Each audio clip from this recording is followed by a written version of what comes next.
We are coming now through a very narrow historical neck where the accumulated stupidity of the last 5,000 years, the dues now have to be paid. It ain't fair. We didn't do it. You know, we didn't bring the slaves from Africa. We didn't invent oligarchy. We didn't do all these things. Nobody's interested in our whining about how we didn't do it. It's in your face. And it's clearly a crisis of two things, of consciousness and of conditioning. These are the two things that the psychedelics attack. We have the technological power, the engineering skills to save our planet, to cure disease, to feed the hungry, to end war. But we lack the intellectual vision, the ability to change our minds. We must decondition ourselves from 10,000 years of bad behavior.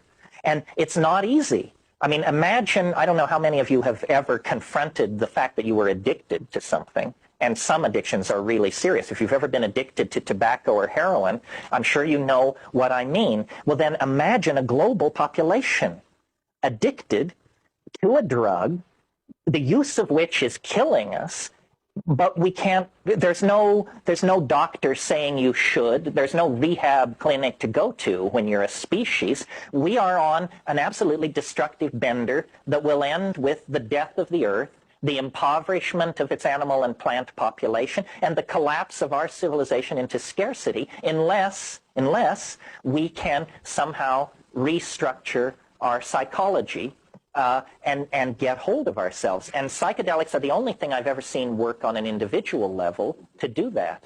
I can't believe how constipated American institutions are. I mean, here we are under the aegis of a great crusading reformer from Arkansas. A new order in human affairs has dawned, but they suggest closing an air base out at Sacramento, and there are editorials as to whether we can survive the shock of this massive change. Well, I've got news for you.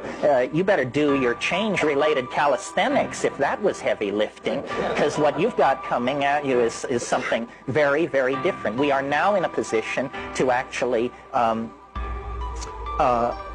make something of ourselves, extend the design process to human destiny, and produce something that will redeem 10,000 years of pogroms and migrations and attempted genocides and pointless wars and stupid religions that make people hate themselves and all the rest of it.